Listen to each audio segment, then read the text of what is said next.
Lately, my son has started to tell me with some concern that he's not sure what he wants to be when he grows up. And I try and balance taking this concern seriously with reassurances that at age 4, he has some time to figure it out. Because I remember feeling that way at age 4 and at age 10 and at age 16 when people ask you a lot, and at age 20 when they ask you a lot more. These days, at age 42, I sometimes wonder about the answer to that question. But especially directly after I graduated from college, I did not know what I wanted to be when I grew up, other than pretty sure I didn't actually want to be a grown-up.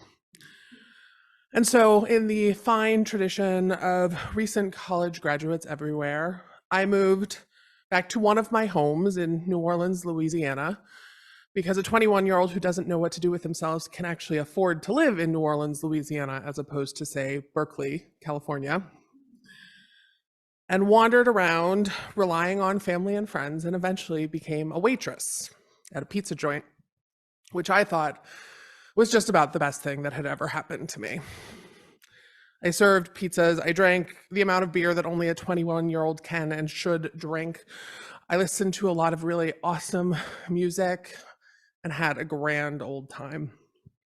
And I remember people asking my mother if she wasn't just a little bit disappointed that after 21 years of carefully nurturing this future fabulous professional of tomorrow, I was just a waitress.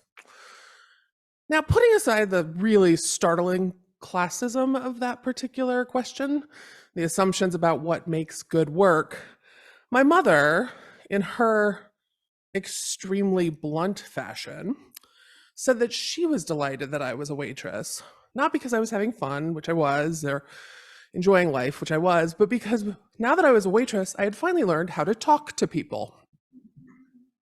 A skill that apparently I had not cultivated in the previous 21 years of my life. Talking to people, looking them in the eye when they talked to me, and in the immortal words of parents everywhere, getting my hair out of my darn face. Actually, being a waitress was really wonderful training for being a minister. And I like to think that the reason I didn't know what I wanted to be when I grew up is that good liberals don't teach their kids that they can be ministers someday, so I was not aware it was an option. But I learned a lot at that first job about how to be a good minister. I learned how to talk to anyone about any topic for at least 5 minutes, no matter what my knowledge was in the area. I can talk about sports, I can talk about fishing, I can talk about hunting, an activity I have no desire to ever do. I can talk about just about anything if you ask enough questions and look interested. I learned that it didn't matter how good my work was if the people around me were struggling, which is a pretty important lesson for ministry. I could be the best waitress in the world, but if the kitchen was behind, no one was going to be nice to me, and tips were going to be bad that evening. I learned how to be in community, in a community of people not like me. People who came from different places, spoke different languages, had different experiences. I learned a lot in that first job. It was possibly better preparation for ministry than my 4 years of seminary, and it certainly was cheaper than 4 years of seminary. But the lesson most important, the thing I got most from that job, was how to go up to someone who I had never seen before in my life and say, "Welcome. I am so glad you're here," and mean it. And I meant it partially because if they were there, they were spending money and they were tipping me, and then I had money to live. One doesn't want to discount that. But it's not the only reason that I meant it. I meant it because every time someone came in was an opportunity to meet someone brand new. I meant it because I thought we had pretty good pizza. I thought they'd have a nice evening. I meant it because I don't know if you've ever worked at a restaurant during a slow shift. Oh, Jesus. But it is boring and it is dispiriting. And it is, again, broke making. I meant it because I knew our community was more fun, more vibrant, a better place to be because these people had walked in. These people I had never met, who I might never meet again, who I knew nothing about, including how nice they would be to me or whether they would tip well. I knew our community was better because these new people were there. I think the best restaurants make you feel welcome and like they want you there, like they're happy to see you. And people talk about how going to a restaurant is like being welcomed into someone's home. What do you think about the places that you love best? Not the ones with the best food, that can sometimes be a slightly different category, but the places you love best and how you feel when you walk into them. And then, if you've had this experience, I want you to contrast that with how you feel if you ever walk into a new church. Anyone here ever gone church visiting? How'd we do? My grandmother took me Mhm. to every denominational church in Napa, Mhm. and I discovered that I'd much rather be a soul practicing witch. Sometimes we have that effect on people. Who wouldn't prefer to be a soul practicing witch than a member of some church communities? I'm like a professional Unitarian Universalist. Literally, it's my profession, but also I have been part of this faith since I was born, and I travel a lot. So I've gone to a lot of churches. And look, I love this community, this faith, and so I know they want me there, but sometimes they don't make it easy to believe that. I have walked into a church on more than one occasion and been greeted with this: "Why are you here?" Now, I think that that is the socially awkward translation of, "We are a faith community that tends to hide our light under a bushel. So, how did you find us? What brought you here today? And how can we encourage other people to do the same?" But what I get is, "Why are you here?" Or perhaps this: "Who are you?" Now, again, to put it through the filter of graciousness, I think what they're saying is, "I do not believe I have been introduced to you before. I don't think I've seen you here. Are you new?" But what I get is, "Who are you?" Or perhaps the best greeting of all: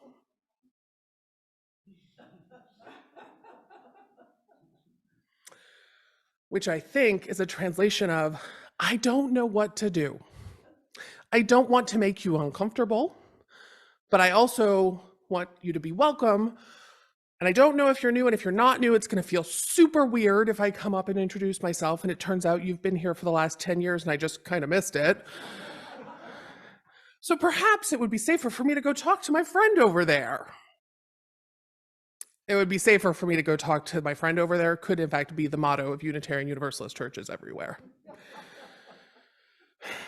It can be awkward. It can be uncomfortable to talk to people. It can be uncomfortable to talk to people and think, "Oh my God, someday someone's going to use this as an example of why we're bad at talking to people." And it is possible that we are just a church full of people who, like me, as my mother said 21 years ago, just don't know how to talk to people. But I don't actually think that's true. I think we know how to talk to people. I think we forget why we're talking to people. And it's not because it's our duty. And it's not because we would like new members, because if we had more members, we would have more pledges and then we could pay more people, though that is often an operating function of our welcome. It's because, like that restaurant so many years ago, we know that we are better when people come. We know that for every new person who walks through our doors, our community is a little stronger. Our community is a little more fun. Our community is more able to be wild and raucous and sing new songs. And we make pretty good pizza, as the case may be. Some of us literally. We offer things that people want and need. We are a community that is good for other people, and it is good for us when other people come in. I know actually, that when we are sufficiently motivated, we can learn new things. Like how to say, welcome, I'm so glad you're here. Really, you can stop there. Welcome, I'm so glad you're here. Maybe if you're feeling bold, you could tack on a, what brought you here today? How did you find us? What are you hoping for? But the starting point, to not just say, welcome, I'm so glad you're here, but to know in your soul why. To know how much better we will be if this person who walks through the doors joins our community. To know how badly we need them here, just as we know how badly they will someday need to be here. When we know that, when we start from that place, it is actually very easy to tell people how happy we are to see them, how delighted we are that they have found us, even with our light hidden under a bushel.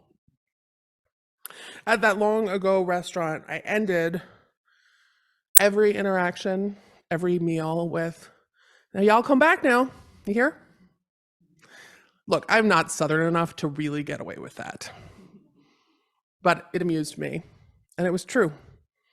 People need to know we want them here. They need to know we want them to come back, that it matters to us, that it's not just okay if they decide to, but that we expect them. I heard earlier that you're going to be walking the neighborhood, inviting people to church next week, and I commend you for that. That is scary work, but worth it. Those of you who are able to go knock on people's doors, oh, thank you. But for the rest of you, next Sunday and the Sunday after that, the ones who can't quite bring yourself to knock on someone's door, it's much, much simpler. Welcome. We're so glad you're here. And at the end of the day, please, please come back. May it be so. Amen.